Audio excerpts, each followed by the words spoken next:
ترجمان پاک فوج نے بھارتی آرمی چیف کا بیان پر سخت رد عمل دیا ہے۔ ISPR کا کہنا ہے کہ بھارتی آرمی چیف کا پاکستان کو دہشت گردی کا مرکز قرار دینا حقائق کے منافی ہے۔ اہم خبر سے آپ کو آگاہ کریں گے۔ بھارتی آرمی چیف کا پاکستان کو دہشت گردی کا مرکز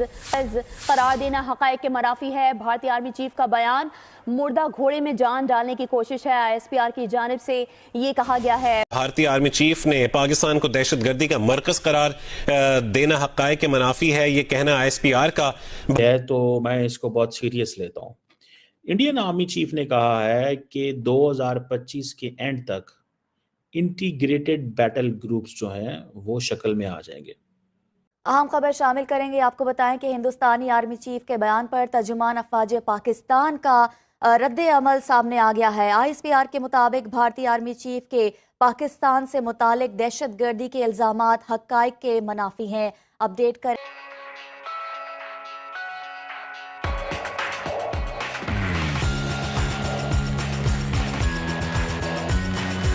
بیانات سامنے آئے تھے،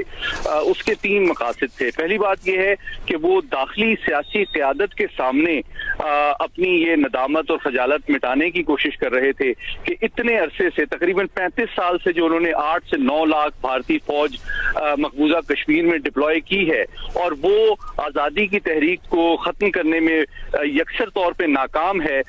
اس کو جسٹیفائی کیا جائے، اس سے دنیا کی توجہ ہٹائی جائے۔ اور دوسرا مقصد عالمی سطح پہ آپ جانتے ہیں کہ پچھلے چند سالوں کے دوران بھارت جس طرح ایکسپوز ہوا ہے کہ ان کی انٹیلیجنس ایجنسی نے برطانیہ، کینیڈا، امریکہ، آسٹریلیا میں اپنے سیاسی مخالفین کی ہلاکت کے لیے جو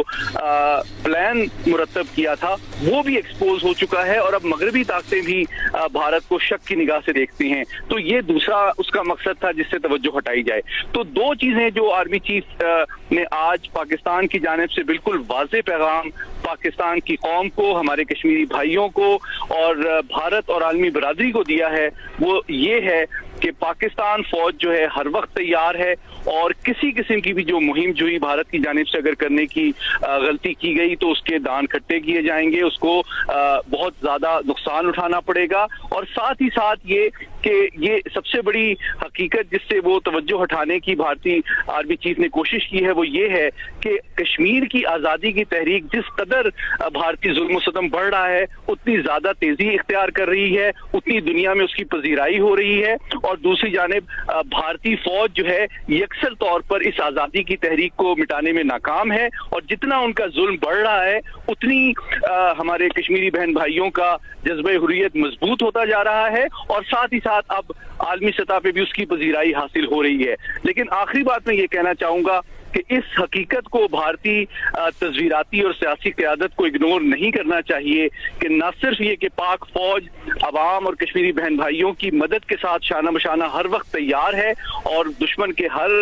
منصوبے کو ناکام بھی بنا سکتی ہے، اور ساتھ ہی ساتھ یہ امر بھی عالمی برادری کے لیے بہت امپورٹنٹ ہے کہ یہ خطہ جو ہے اس میں 2 ایٹمی طاقتیں ہیں، اور ایک ایٹمی طاقت کے آرمی چیف کی جانب سے اس قسم کے غیر ذمہ دارانہ بیانات اس بات کا ثبوت ہے کہ بھارت صرف اس خطے نہیں بلکہ عالمی برادری کے لیے، عالمی امن و سلامتی کے لیے ایک بڑھتا ہوا خطرہ ہے۔ تو جو مغربی طاقتیں جن پہ اب بھارت کی اصلیت واضح ہو رہی ہے، ان کی انٹیلیجنس آپریشن جس کے ذریعے سے وہ اپنے مخالفین کو قتل کرنے کی ان کے ممالک کے اندر کوشش کر رہے ہیں، ان کے لیے ضروری ہے کہ وہ بھارت کے ساتھ جو ایکسیس ٹو ٹیکنالوجی ہے، جو سیاسی سپورٹ ہے پرماننٹ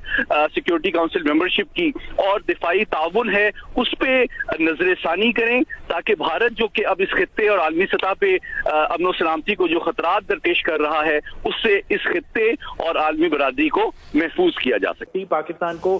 دہشت گرد یا دہشت گردی کا مرکز قرار دینے کے حوالے سے بھارتی آرمی چیف کا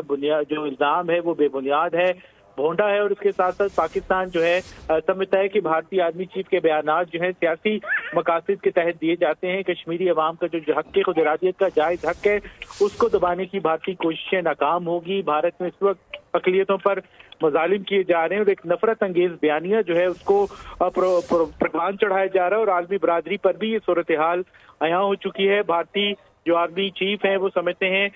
کہ پاکستان کے خلاف بیان دے کر وہ در حقیقت ایک سیاسی بیانیے کو پروان کر چڑھانے کی کوشش کر رہے ہیں، اور حقیقت یہ ہے کہ پاکستان میں ایک بھارتی جو